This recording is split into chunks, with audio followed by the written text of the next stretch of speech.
Boa noite. Muitos observadores afirmam que a realização recentemente da Jornada Mundial da Juventude em Portugal ajudou a reforçar a vitalidade e a capacidade de mobilização da Igreja Católica. Isto no momento de crise mundial. Crise não apenas do ponto de vista económico, mas também social, e há também quem fala em crise de fé. Hoje, no programa Ponto por Ponto, temos o Cardeal Dom Arlindo Furtado, uma oportunidade para fazermos o rescaldo da participação de Cabo Verde na Jornada Mundial da Juventude e também abordar o papel da Igreja no aliviar dos problemas sociais, entre outros pontos. Começamos por agradecer ao Sr. Cardeal. Boa noite. Muito boa noite. Aproveito a ocasião para saudar a todos com muito carinho. Portanto, se a Jornada Mundial da Juventude reforçou a vitalidade e a capacidade de mobilização da Igreja Católica Mundial, o que é que Cabo Verde pensa fazer a partir de agora para continuar nesta pedalada? Bom, a Jornada Mundial manifesta duas coisas. Primeiro, a capacidade real que a Igreja tem de mobilizar. Foi uma manifestação de uma dinâmica preparada durante o tempo suficiente em todo o mundo, e se não houvesse algumas restrições mais gente estaria, mas também o número de pessoas presentes reflete bem aquilo que se poderia gerir, também com alguma razoabilidade. 1,5 milhão de pessoas em Lisboa, numa sociedade, enquanto entre os jovens, mais do que isso poderia ser um bocadinho mais problemático, não é? Mas, quer dizer, significa já a capacidade que a Igreja tem, mas certamente essa experiência juvenil em Lisboa vai reforçar ainda mais, e sobretudo nas pessoas e nos jovens, a alegria de se encontrarem. E para se encontrarem tem que ter um motivo. E o motivo principal desse encontro, tanto no passado, como em Lisboa, como no futuro, é sobretudo a pessoa de Jesus Cristo, que é o ponto de atração da humanidade, porque Cristo exprime a humanidade perfeita e a vocação da humanidade também é a aliança com a divindade, isto na perspectiva da fé, e naturalmente no fundo do coração de cada um nós desejamos o melhor para nós com os outros, e Cristo de facto é a mediação que nos leva a essa realização plena.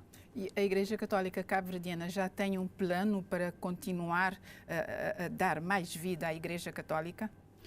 Naturalmente, quer dizer, nós temos um secretariado de juventude que funciona e que procura ajuda a dinamizar a pastoral juvenil.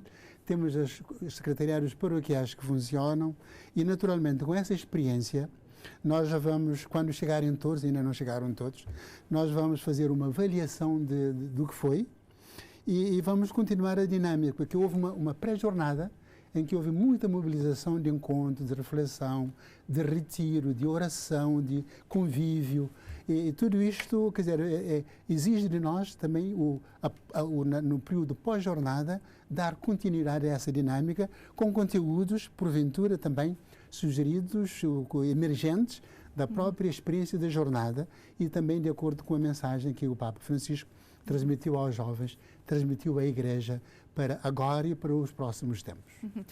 A Jornada Mundial da Juventude vai na senda das reivindicações de muito boa gente que defendem que a Igreja Católica deve modernizar-se? Bom, naturalmente a humanidade vai sempre se modernizando, não é? Mas a Igreja Católica tem duas dimensões específicas. Uma é a substância da mensagem de Cristo e da doutrina de Cristo, que é sólida, é estável, é definitiva. Portanto, é a revelação definitiva. Agora, o que deve haver é o evoluir da nossa compreensão e aprofundamento da mensagem, por um lado. Por outro lado, metodologia mais eficiente, mais adequada para cada circunstância, para cada situação, para cada época, para cada cultura, no sentido de fazer passar essa mensagem única, essencial, definitiva de Cristo para a humanidade toda, no sentido de provocar a comunhão entre as pessoas e também criar um relacionamento de comunhão entre a humanidade e Deus, e isto tudo para levar a nossa realização plena, porque nós, segundo Cristo, acreditamos plenamente que a nossa realização definitiva será na Jerusalém Celeste, isto é, na comunhão de todos entre si, no Deus que é o Pai de todos, que nos reúne como membro da sua família, portanto, no lar comum que é a casa do Pai. Penso que quando se fala em modernização ou renovação da Igreja Católica, reivindica-se uma igreja mais alegre, mais adaptada aos jovens.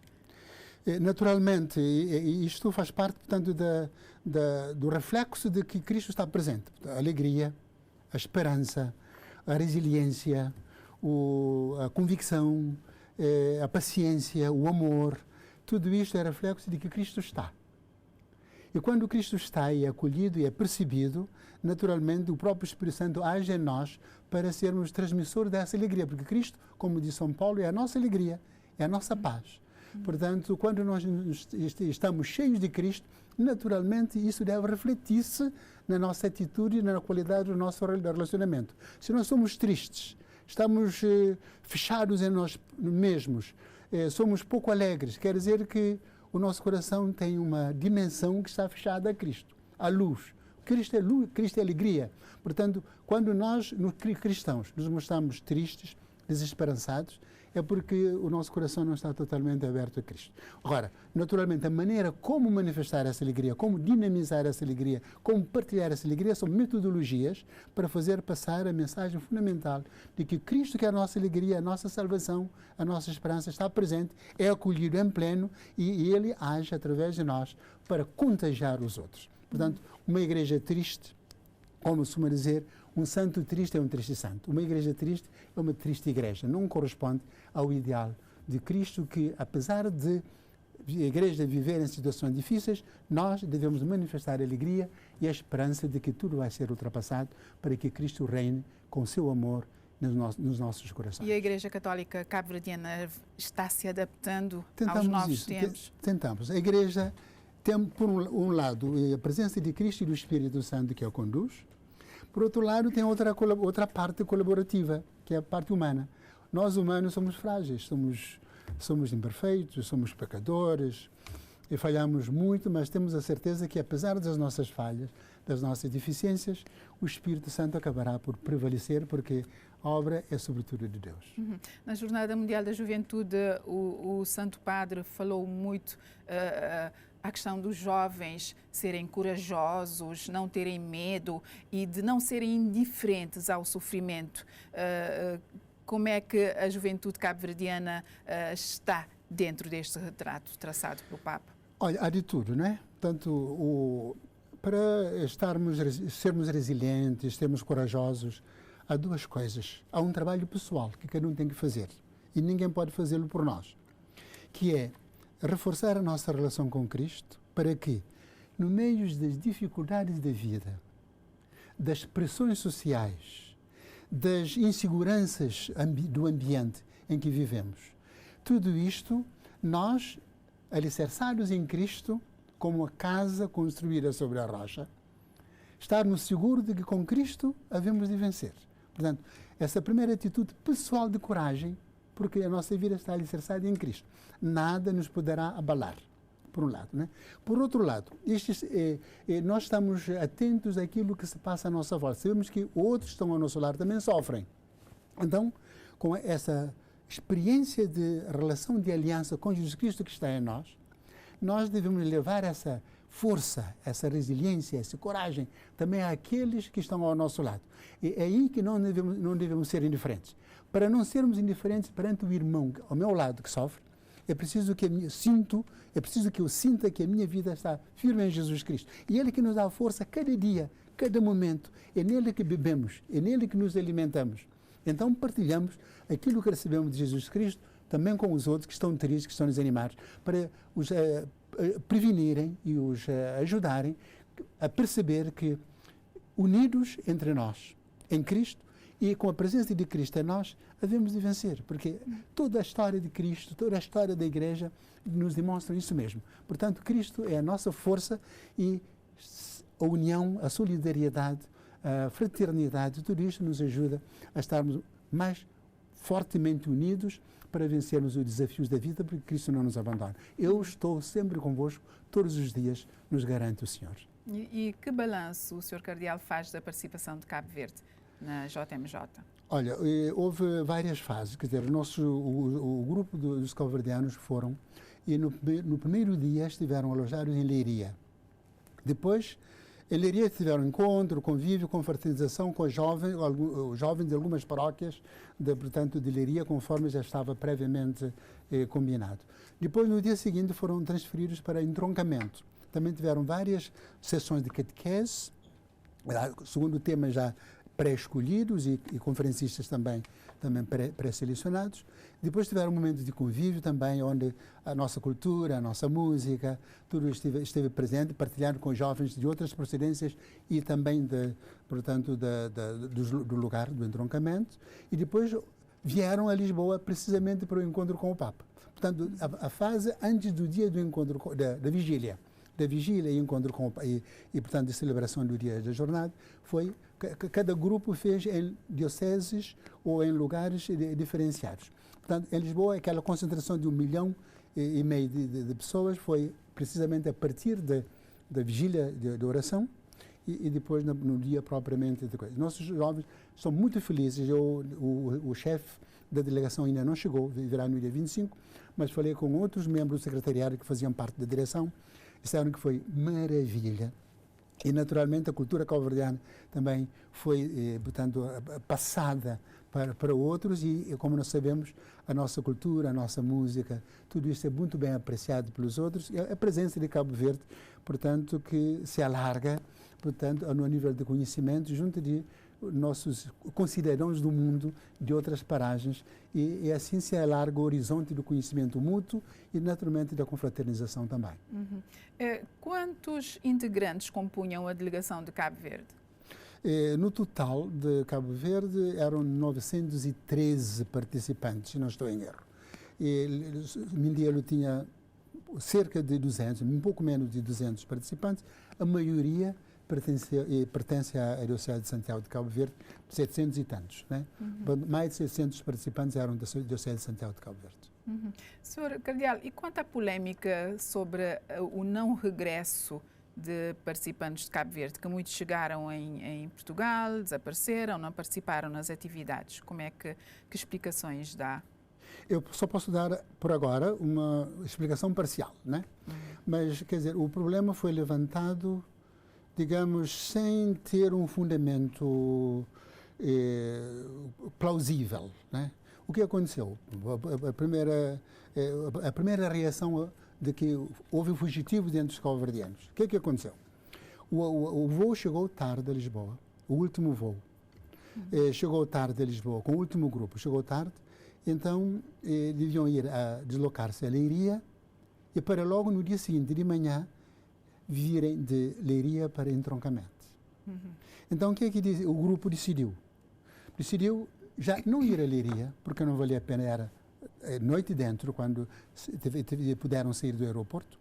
Acharam por bem não se dirigir a Leiria, não é? Quase ao centro de Portugal, para logo no dia seguinte descerem outra vez para entroncamento. Uhum. Decidiram, uns foram para casa de familiares, outros ficaram portanto, como puderam, portanto, no aeroporto, à espera de dia seguinte para irem ao entroncamento. Ora, a ausência do último grupo em Leiria que despertou essa ideia de que havia fugitivos. Portanto, isso não tinha razão de ser à partida. Não quer dizer que alguns de facto não se desertaram. Alguns foram diretamente para a família em vez de irem para o destino com o grupo todo. Quantos? É um número significativo? Neste momento não posso dizer. Neste momento não posso dizer, mas proximamente devemos fazer uma avaliação e a direção prestará os números, portanto, adequados. Uhum. Mas o certo é que alguns, de facto, foram para a família e não participaram sequer, é verdade que alguns nem sequer participaram na jornada, mas muitos participaram, e não posso dizer quantos. E depois da jornada, portanto, alguns já voltaram, outros haviam de voltar mais tarde e tinham já prevenido nesse sentido. E só depois disto tudo é que nós devemos de saber quantos é que terão eventualmente ficado em Portugal. Eu admito, Eu sei de uma pessoa, concretamente eu sei, uma pessoa ficou, porque tem lá o pai, e é uma jovem, e o pai não a deixou regressar. Portanto, essa é a questão da família, né? Mas outros casos haverá com certeza, mas eu neste momento não posso, ainda não tenho explicações para dizer, quer quanto ao número, quer quanto a motivações, mas é expectável no contexto que alguns poderão tentar ficar por lá. Mas a Igreja sabia de antemão que alguns aproveitariam o evento para ficarem em solo europeu. Sabia que era um risco. Sim, sabíamos. Isto era um risco. Toda a gente sabia. O Papa sabia, o governo português sabia, porque o Papa não quis encontro só com os jovens católicos. É um encontro, é a Jornada Mundial da Juventude. Quer dizer, então, quer dizer que a delegação cabo-verdiana não era composta apenas por católicos, por jovens católicos? À partida havia de ser. Havia de ser católicos, mas nós não excluímos outros que queriam mostrar um interesse e participaram na pré-jornada e nas reuniões que houve, até para combinar todos os procedimentos, o comportamento, as coisas, o viver em grupo, porque nem todos os jovens estão habituados a viver em grupo. E fora da família, sobretudo, né? Portanto, toda uma preparação, também catequese, celebrações, orações, confraternizações, tudo isso houve. A maior parte dos jovens participaram nessa preparação prévia, mas nós sabíamos que nem todos os jovens eram, pelo menos, praticantes, católicos praticantes. E também isto estava dentro do objetivo de levar mesmo jovens católicos não praticantes ou mesmo jovens não católicos, desde que fossem jovens e tivessem interesse em participar. Mas isto não é só para Cabo Verde, isto é para qualquer parte do mundo. A filosofia da jornada implica essa abertura, essa atitude de acolhimento de todos os jovens. Porque tem havido experiências extraordinárias de jovens que não eram crentes, ou cristãos, ou católicos não praticantes, ou indiferentes, que, pela experiência da jornada, tiveram vidas completamente mudadas. Inclusive, alguns sacerdotes e religiosas que hoje existem na Igreja, muitos, ou melhor, um bom número, portanto, são fruto de a experiência de jornada, porque há algo de surpreendente sempre nas Jornadas Mundiais de Juventude. Tem havido sempre, desde João Paulo II até hoje. Portanto, como é que Dom Arlindo vê as dificuldades que os cabo-verdianos têm vivenciado na questão do agendamento do visto, que muitos dizem beirar a humilhação? Já que estamos a falar de imigração, aproveitar um evento e ficar. Portanto, há duas coisas aqui que devemos distinguir, não é? Portanto, naturalmente que para a entrada de um cidadão estrangeiro num determinado país, quer dizer, os países têm as suas normas, têm as suas regras, que nós não podemos negociar, né? Podemos tentar melhorar através da diplomacia, da política, mas não podemos exigir nada que um país mude as suas normas por causa de determinar os princípios ou determinar os compromissos. Mas, quer dizer, dentro da nossa comunidade, né, da CPLP, eu já falei disso algumas vezes também através da rádio, dentro da comunidade da CPLP, quer dizer, deve haver um esforço conjunto, sincero, conjunto, para que as normas, portanto, determinadas pelos próprios países, funcionem de uma forma mais equitativa possível, não é? Com a reciprocidade também possível, não é? Naturalmente que eu não... Se Cabo Verde... Quer dizer que defende a reciprocidade Cabo Verde, nas condições de obtenção de visto e de permanência. Como acontece com os portugueses em relação a Cabo Verde, eu gostaria, eu acho que seria justo que o mesmo acontecesse também dos jovens portugueses ou de jovens angolanos em relação também a Portugal. Agora, quanto à permanência, devia haver outras normas complementares para também defender os princípios de cada país. Quer dizer, quanto à mobilidade, acho que as normas deviam ser iguais para todos, para X tempo. Quanto à permanência, bom, se o país precisa de trabalhadores e quer abrir, muito bem, mas deveria haver uma norma comum base que devia servir para todos os países da CPLP. Por exemplo, permanência de 1 mês, ou de 2 meses, ou de 3 meses, 90 dias. Sim, isso devia ser aberto para todos. Legal. Portanto, mobilidade geral para 90 dias. Passar esse prazo, deveria permanecer, cai na ilegalidade. E haveria sanções para isto. Quer dizer, eu penso, agora, pode ser, em vez de 3 meses, pode ser 60 dias, 2 meses. Mas acho que devia haver uma norma que garantisse a reciprocidade num espírito de igual dignidade de cidadãos, não é? Porque, como eu falei há bocado, no outro dia, os jovens portugueses vêm a Cabo Verde, estão cá o tempo que quiser, não sei se há limite de 30 dias ou 90 dias ou não, mas vêm e vão tranquilamente, sem problemas. Não se fala de... Alguns ficam. E alguns ficam e podem se regularizar se há condições legais para isto e outras. Mas o mesmo deve acontecer com os jovens de cabo-verdianos em relação a Portugal, ou em relação a Angola, ou em relação ao Brasil. Devia ser igual. Quer dizer, há coisas a afinar aqui, mas isto depende da habilidade, da imaginação, da inteligência, da boa-fé e dos nossos políticos, que devem trabalhar nesse sentido. Não é? Porque eu estou de acordo que pode haver restrições, mas que as normas aplicáveis sejam iguais para todos. Já que estamos a falar de fazer o rescaldo da Jornada Mundial da Juventude, Sr. Secretário, hoje tens a impressão que os jovens têm muita pressa, querem atingir o sucesso saltando etapas, muitas vezes descuidando certos valores éticos ou morais. O que é que a Igreja Católica tem a dizer aos jovens neste concernente? Olha, a Igreja ensina que, como Jesus Cristo lá dizia, né, a verdade é que liberta. O que não for verdadeiro não liberta. Né? As coisas têm a sua natureza, o seu timing, os seus procedimentos. Quer dizer, acho que tudo o que nós fazemos, devemos fazê-lo com razoabilidade. Né? Nós definimos um plano, estabelecemos etapas, e vamos lutando para que cada etapa seja a base de sustentação para as etapas seguintes, o que dá solidez. Isto faz parte do nosso ritmo de crescimento físico, faz parte do nosso ritmo de formação intelectual e faz parte mesmo da maturação do nosso relacionamento. Não é? Nós devemos, para que haja o casamento entre um homem e uma mulher, começam por se conhecer, começam por namoro, vão aprofundando durante o tempo de namoro o conhecimento recíproco, depois passam para o noivado, depois passam para o compromisso propriamente e para estabelecimento do lar. Portanto, as coisas têm a sua etapa, não podemos queimar a etapa. Se queimarmos etapas, pode ser que estamos a fragilizar todo o sistema que no futuro poderá, portanto, não ter condições para perseverar. E quando nós temos um projeto importante de longo prazo, e sobretudo projetos para toda a vida, é bom não queimarmos etapas para que as coisas possam acontecer a seu tempo e mesmo com resiliência suficiente para as intempéries que as circunstâncias da vida e da sociedade podem provocar.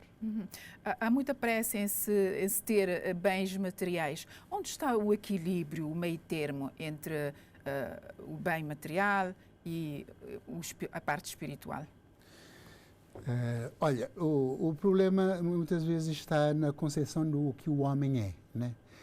Nós costumamos usar um esquema para facilitar a compreensão daquilo que o homem é e deve trabalhar com todas essas componentes, com todas essas possibilidades. Nós vamos dizer que o ser humano tem, digamos, é feito de 3 andares, digamos, né? Ou 3 pisos, né? Nós temos o subterrâneo, ou reis do chão, conforme quisermos, que é feito também da nossa parte animal, né? Que inclui os instintos, as tendências. Nós temos o segundo piso, que é a parte racional, né? O que nos caracteriza como seres humanos, a parte racional. E que inclui tanto aquilo que é razoável, aquilo que é lógico, mas também aquilo que é ético. Né? Aquilo que é ético. E depois temos o terceiro piso, a terceira dimensão, que é a parte espiritual. Não é? O que nos faz, portanto, também situarmos-nos e projetarmos para a realidade transcendente que faz parte também da nossa realidade humana. Então, o que é que deve acontecer? Esses andares não funcionam de uma forma, portanto, fechada, de uma forma autónoma. Quer dizer, o ser humano, tudo deve ser trabalhado para que a nossa parte básica, instintiva, comum também aos animais, seja elevada, funcione sob a orientação da nossa dimensão de lógica, razoável, intuitiva, mas também ética, né? Portanto, e ao mesmo tempo, o primeiro piso, ou o resto do chão, ou o segundo piso, ou então, nesse caso, o resto do chão, portanto, a parte instintiva, a parte da racionalidade e a parte da espiritual funcionem de uma forma o mais harmoniosa possível. De modo que tudo o que nós fazemos, não fazemos... Quer dizer, é legítimo correr atrás de bens materiais, mas sem descurar... Sem descurar aquilo que é razoável, aquilo que é justo, aquilo que é ético, não é? Aquilo que nos projeta para o médio e longo prazo, o que está dentro da razoabilidade, não é? Dentro de um plano, porque nós somos humanos, e ao mesmo tempo nós não podemos descurar também a dimensão espiritual. Tudo isto para que é que serve? Para a perfeição da pessoa. E a perfeição da pessoa realiza-se não ao nível simplesmente material, mas ao nível espiritual. Portanto, implica necessariamente, sobretudo para nós cristãos, que acolhemos a revelação de Deus, que realiza-se em comunhão com Deus. E em Deus, tudo o resto faz sentido. Portanto, a parte instintiva, a parte da razoabilidade, a racional e a parte espiritual, tudo isto deve, no ser humano, fazer um sentido. De modo que o ser humano age como um todo, como unidade da pessoa. Quando se fala, por exemplo, na renovação da igreja, quer-se uma igreja que vá às comunidades, que se inteire dos problemas, que não fique apenas nos templos. E hoje em dia estamos num tempo de inflação, crise social, económica. O que é que a igreja tem feito para aliviar esses problemas sociais daí que derivam? Sim, há duas coisas. O primeiro, o ir ao encontro das pessoas é a missão intrínseca da igreja. Quando a igreja não faz isso, está a desviar-se da sua missão. Cristo disse, ide por todo o mundo, levai a boa nova a todas as criaturas, né? Todas. Portanto, o não ir não é normal. Não é normal para a igreja. Uma igreja que se estagnou, que parou, é uma igreja que está, digamos, a cavar o seu próprio túmulo. E o que é que a Igreja Católica Cabo-Verdiana tem feito no sentido de estar junto das comunidades, aliviar os problemas sociais? Olha, cada paróquia, quer dizer, basta observar um bocadinho a vida de cada paróquia, né? A paróquia está dividida, portanto, em diversas zonas pastorais e cada zona tem um grupo de pessoas responsáveis. Para quê?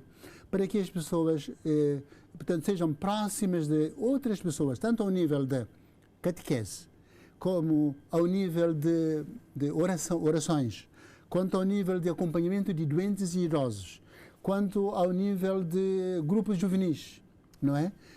Quanto ao nível de apoio social, acompanhamento social, a Caritas. Portanto, cada paróquia tem, em cada zona tem as suas antenas da Caritas para também ver, portanto, quais as necessidades sociais.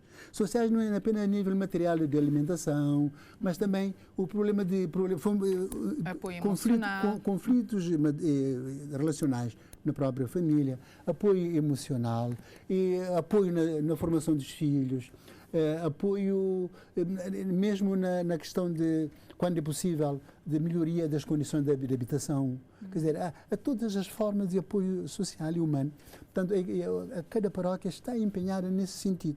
E por isso que a igreja é capilar. A igreja acompanha cada lar ou cada bairro, mas cada lar, sobretudo aqueles que têm mais facilidade de encontro, porque são cristãos ou são católicos. Mas o apoio social da igreja não é só para os católicos, é para a pessoa humana.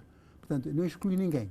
Pessoa humana. Qualquer pessoa humana, católico ou não católico, crente ou não crente, de outra religião ou ateu militante, se precisa, a igreja deve estar disponível para para ajudar sem distinção. Portanto, esse é o papel da igreja. Portanto, a igreja procura fazer isso. Agora, deve cada vez mais melhorar a sua metodologia. É nesse sentido que, quando eu fui transferido de Mindelo para cá, para a praia, criei novas paróquias. Por exemplo, a paróquia nacional aqui na cidade da Praia. Havia 2 paróquias. Eu criei mais 5 paróquias, precisamente para favorecer e incentivar esse sentido de igreja próxima, igreja família, igreja comunhão. Portanto, mais facilmente os padres, os animadores, os catequistas, os jovens, seja mais próximo de toda a gente. É isso que se pretende, porque esta é a missão da igreja, esta é a natureza da igreja. A igreja, se falhar nesse sentido, está a falhar no essencial. Agora, o que é que procura fazer? Bom, temos diversos setores de serviço. A Caritas se ocupa de serviço social da igreja e da promoção das pessoas, dentro da igreja. E a Caritas tem uma organização capilar, abrange todos os bairros e todos os lugares, mais remotos de qualquer ponto, de qualquer ilha, portanto, da nossa diocese e do país em geral. Portanto, esta é a proximidade. Agora, nesse encontro, nesse diálogo, a gente vai ver o que é que pode fazer, em que é que pode fazer, aonde recorrer para conseguir recursos, mesmo junto das instâncias governamentais, que têm vocação, são vocacionadas para terminar o serviço. A Caritas vai lá provocar, ajudar, incentivar e juntar os esforços para ver se ajuda. Mas você não imagina o papel dos padres, o papel dos diáconos permanentes, o papel dos catequistas junto das famílias, sobretudo para prevenir conflitos e acompanhar os casais para que as famílias vivam o mais possível em paz. Porque sem a paz nas famílias, nos lares, a consequência será catastrófica. Que olhar a Igreja Católica lança sobre a violência urbana que graça um pouco por todo o Cabo Verde, mas sobretudo na cidade da Praia? Casos de suicídio em tenra idade. Ainda há dias vimos um caso, um menino de 13 anos. Dramático, não é? Dramático. Mas nós não podemos ficar apenas a olhar para o panorama e a lamentarmos-nos, não é? Qualquer situação desta, não é? De agressividade, de agressão. Agressão, violência, depressões, significa que alguma coisa não está bem. Quer dizer, são sinais claros de que no relacionamento entre as pessoas que vivem num determinado espaço humano, alguma coisa não está bem. Quer dizer, nós vivemos numa sociedade onde, como foi dito há bocado, as pessoas procuram muito o consumo de coisas, vivem muito na superficialidade, vivem muito do aqui e agora, e sem se organizar, sem se concentrar, sem planificar a vida, sem saber distinguir o essencial do secundário e sem se treinar também na renúncia de certas coisas a favor de outras coisas que são mais consistentes, mais importantes para a vida e que trarão melhores resultados para o dia de amanhã. Quer dizer, as pessoas... A família estará a falhar? Pessoas humanas, para já, e famílias, todos nós estamos a falhar muito, por causa, muitas vezes, da pressão da cultura ambiente. Né? Vivemos na cultura light, cultura de tudo para amanhã e nada para tudo para ontem, não é? E nada para hoje e para amanhã. E então não paramos, às vezes, para distinguir as coisas, se vale a pena ou não. E, então, para sermos nós a organizar a nossa vida, a planificar a nossa vida e a decidir aquilo que queremos e aquilo que não queremos. Como Cristo dizia, há certas coisas na vida que devemos dizer não. Que o vosso não seja não. E que o vosso sim, aquelas coisas que nós queremos e para as quais lutamos, seja sim. Portanto, isto está a faltar muito, devido muitas vezes à pressão da cultura ambiente. Agora, nós, os adultos, é que devemos começar por dar exemplo de, como pessoas adultas, devemos ter o critério de opção, de escolha, de dizer não a certas coisas, dizer sim a certas coisas, e de explicar isso aos nossos filhos, aos nossos educandos. A família perdeu força. A família perdeu força. A família perdeu força por várias razões, porque as gerações novas, chamadas geração de filhos de filhos digitais, de geração digital, não é? Geração 2000. Geração 2000, quer dizer, tem o domínio sobre a tecnologia e a tecnologia abre novos horizontes para o mundo e essas novas gerações muitas vezes pensam e querem fazer passar junto dos pais e dos avós e até dos educadores que estes estão atrasados porque não os acompanham, portanto, no domínio das novas tecnologias e no acesso a certas informações. Portanto, os pais é que são atrasados. Os pais são atrasados, os educadores são atrasados, eles são modernos e têm todo o conhecimento a que os pais não têm acesso, por isso não tem muito a receber dos pais. Antes, pelo contrário. Preferem seguir influencers das redes sociais. Seguem influencers porque pensam que aquilo que é moderno, que os pais não dominam e os pais não têm razão.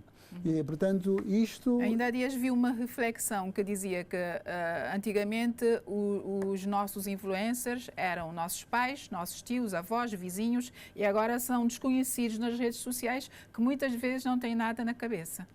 É verdade e é bom nós pensarmos nisto porque uma coisa importante para a educação e para passar valores e o amor é essencial, é fundamental. As pessoas que nos amam querem para nós coisas boas. E devemos refletir, se uma pessoa é minha amiga, se fulano é meu amigo e me previne sobre certas coisas, me fala determinados assuntos, à partida, eu devo pensar, o fulano me quer bem. Ele me diz isto, não deve ser por acaso. Eu vou pensar, eu vou aprofundar isto. E nós começamos aí um processo de diálogo para eu entender melhor. Porque às vezes nós, só por emoção, nós reagimos ou tomamos decisões precipitadamente. Mas, sobretudo, quando algo nos vem de pessoas que nos amam, é preciso pensar duas vezes, mesmo quando discordamos. Agora, quando sugestões e ideias vêm de pessoas sem rosto, sem cara, que nem sequer nos conhece e muito menos nos ama, nós devemos pôr o piso da racionalidade a funcionar. E se nós somos crentes, devemos confrontar todas essas influências com a dimensão espiritual. Sobretudo se nós somos cristãos que recebemos a pessoa de Jesus Cristo e a sua mensagem, devemos confrontar. Como São Paulo diz, avaliai tudo o que estiver ao vosso alcance. Tudo o que vos chega, avaliai.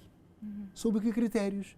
Não sobre critérios impulsivos do instinto ou de ideologias, mas sobre critérios de valores que sabemos que são humanos e humanizantes. E se nós somos crentes, segundo os critérios da mensagem que recebemos de Jesus Cristo. Então, a partir desses critérios, fazemos a nossa avaliação. Então, vemos o que é que aceitamos para nós que serve e o que é que rejeitamos que para nós não serve. E aqui o papel da família e da Igreja é fundamental. Não é caso para se dizer que a Igreja deve reforçar, em termos de pessoal, a presença nas comunidades.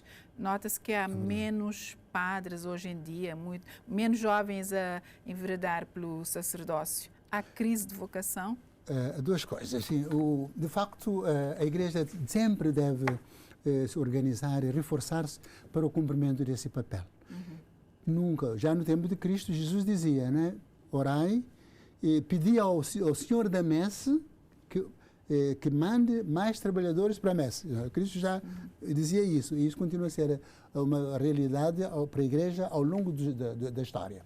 Para nós hoje também. Mas hoje devemos pensar que a Igreja, nos tempos passados, durante bastante tempo no passado, centrava-se mais nos sacerdotes, nos padres. Era chamada a Igreja clerical. Né? Quase tudo era feito, era dirigido, era comandado pelos padres. E hoje? Hoje, sobretudo depois do Vaticano II, que nós abrimos mais a consciência de que houve uma distorção aqui, que a gente precisa corrigir. A Igreja é feita de todos os batizados. E então todos os batizados, como diz o Papa Francisco, todos os batizados são discípulos de Cristo, seguidores de Cristo e missionários de Cristo, portadores de Cristo. Portanto, dentro do espírito da Igreja Sinodal, todos têm um papel e todos devemos assumir o nosso papel e devemos fazer de tal maneira que, como num corpo, cada membro, cada órgão tem a sua função a favor do todo, mas tem que funcionar para o bem do todo, dá e recebe benefícios. Mas, de qualquer forma, o padre é uma figura fundamental na Igreja Católica para transmitir. Isto é indispensável. E há menos jovens a optarem pelo sacerdócio, outros estão a renunciar também, Sr. Carregado. Sim, eu vou chegar lá rapidamente. Né? Portanto, isto para dizer que na Igreja, hoje, muita coisa que antes estava centrada sobre os padres já não está. Está descentralizada nos fiéis, outros que, fazendo o seu papel, no seu conjunto, tudo fica feito de uma forma mais abrangente. Portanto, isto a Igreja tem que fazer. Não se centralizar apenas nos padres, mas também em todos os seus membros, que são todos os batizados. Isto é o primeiro princípio. Segundo princípio, nos últimos anos, a Igreja em Cabo Verde chegou quase, na sua história, ao auge de vocações. Nunca na nossa história tivemos tantas vocações como estamos tendo de há uns anos para cá. De há uns 20 anos para cá, só comparável ao tempo do Seminário São Nicolau, que em cerca de 50 anos a Diocese de Cabo Verde, na altura, teve 50 ordenações. Portanto, para ver que nós estamos num tempo áureo do número de sacerdotes, mas só que agora as necessidades são maiores. Porque, precisamente, há mais paróquias, há mais serviços, há mais portanto, disponibilidade de prestações e precisamos de mais sacerdotes. Isso é verdade. A questão do celibato estará a impedir que mais jovens optem pelo sacerdócio? Os padres não podem casar? Eu vou chegar lá. Só para dizer que atualmente o número de padres não está tão baixo como antes como há 20 anos atrás. Quer dizer, como disse, estamos num número quase áureo, portanto, de ordenações sacerdotais para a nossa Igreja, o que é um bom sinal da vitalidade da nossa Igreja. Agora, que os padres são suficientes? Ainda não são. Precisamos de mais. Como precisamos também de mais catequistas, de mais famílias cristãs autênticas, igrejas domésticas, precisamos de tudo isso, que toda a comunidade cristã funcione como deve ser para. Agora, quanto à questão do celibato, né? Não sei, não temos garantias, porque se é verdade que o celibato para alguns pode ser um impedimento para o sacerdócio, mas mesmo como eu disse, o indivíduo, não precisamos de pais de família, temos diáconos permanentes, o indivíduo pode não chegar ao sacerdócio por causa do celibato e continuar a prestar ótimos serviços à Igreja de outra forma, como diácono, como catequista, como responsável de zonas, como membro da Caritas paroquial e de outros serviços que a Igreja precisa, né? Agora, quanto à eventual desistência de alguns padres, sim, sempre houve na Igreja, sobretudo depois do Vaticano II, mas mesmo antes do Vaticano II, mas isto não é só para a Igreja Católica que existe celibato. Nós temos, mesmo dentro das igrejas evangélicas, pastores que às tantas também existem. Portanto, falando de um modo global na Igreja, porque a vida tem muitas voltas. A determinados momentos que o indivíduo pode chegar à conclusão de que talvez me tenha enganado, queria fazer outra experiência de vida, e a Igreja prevê isto, e por isso há todo um processo de desvinculação. Quando é assim, a Igreja desvincula o padre que quer, portanto, enveredar por via do matrimónio e deixar o ministério, e a Igreja o liberta do celibato e para seguir a sua vida nova que ele quer prosseguir, e com toda a normalidade, continuando, porém, tanto com o caráter da ordem, de modo que em determinados momentos, mesmo casado, mesmo sem exercer habitualmente o seu ministério, a Igreja conta com esses padres, mesmo casados, para determinadas circunstâncias, exercer o seu ministério para o serviço do povo de Deus, porque o padre é importante para certos serviços na comunidade dos fiéis, dos católicos que seguem Jesus Cristo. Dom Arlindo tinha dito que resignaria ao cargo quando completasse 75 anos. 75. Penso que já está nos 74, estou enganado? Quase, ainda não. 73 em outubro completará 74. Sim. Quer dizer que em 2024 poderá resignar ao cargo, é isso? Com certeza. Com 75 anos, e isto não é para mim só, é para todos os bispos do mundo, da Igreja Católica. Portanto, chegados aos 75 anos, nós pedimos ao Papa que nos liberte da nossa missão de pastores diocesanos, com uma responsabilidade concreta de uma diocese, e aqueles que tiverem forças suficientes poderão ajudar noutras áreas, aos colegas ou junto das paróquias, dentro das comunidades de cristãos que precisam do seu serviço enquanto puder. Porque nós, enquanto pudermos ser úteis, o que é que havemos de fazer à vida? Nós investimos nesse sentido e sentimos que Deus nos escolheu para isto e continuamos de uma forma ou de outra a dar nossa colaboração para o bem do povo de Deus. Agora, a gente faz o pedido e o Papa, portanto, tem o o seu procedimento de se informar e aceita ou não aceita ou prorroga por mais algum tempo, conforme ele achar conveniente para a igreja local. O importante é o povo de Deus que precisa bem servido.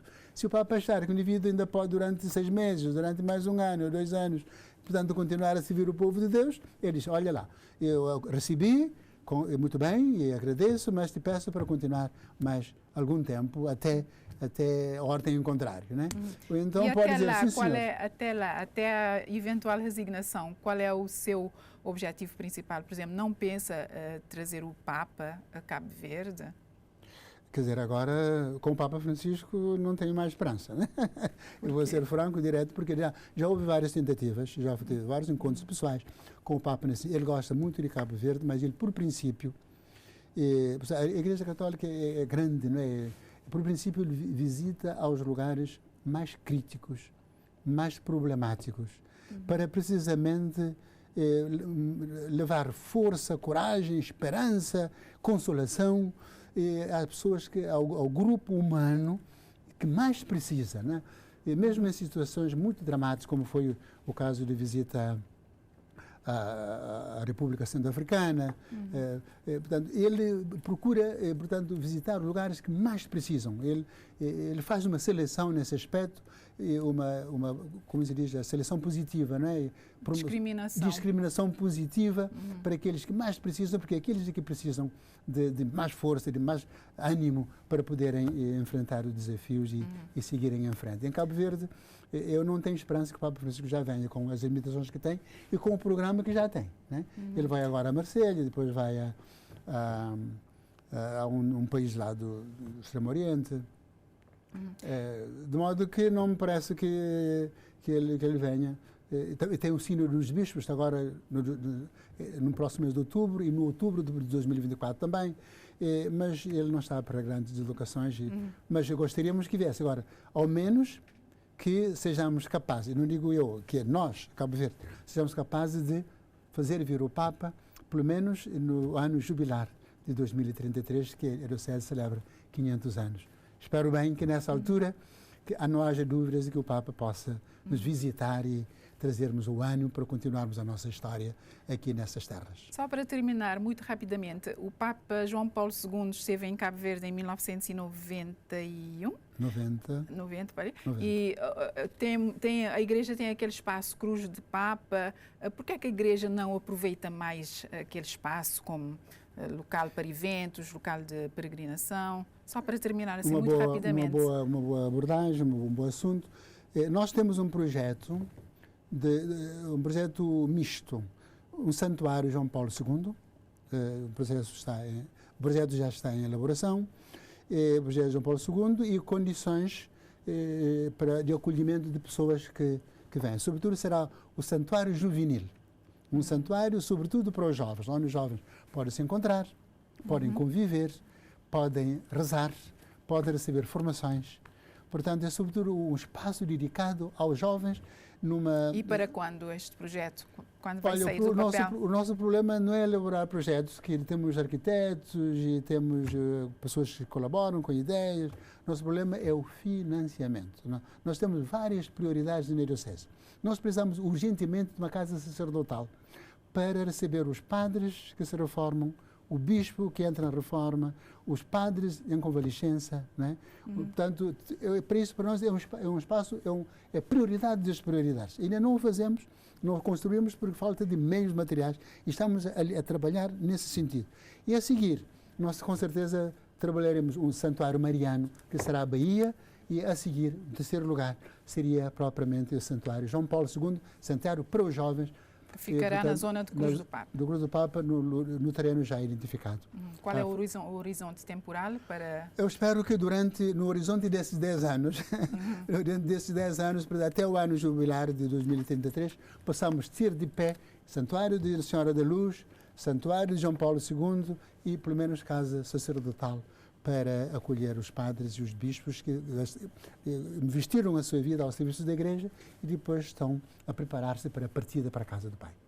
Muito bem, agradecemos ao Sr. Cardeal Dom Arlindo Furtado por ter estado aqui num programa Ponto por Ponto. Muito obrigada mesmo. Agradeço o convite e Muitas bênçãos de Deus a todos os telespectadores. Quanto a si, estimado telespectador, muito obrigado por ter acompanhado o programa. Esperamos que tenha gostado e deixamos aqui os nossos votos de noite bem tranquila. Boa noite.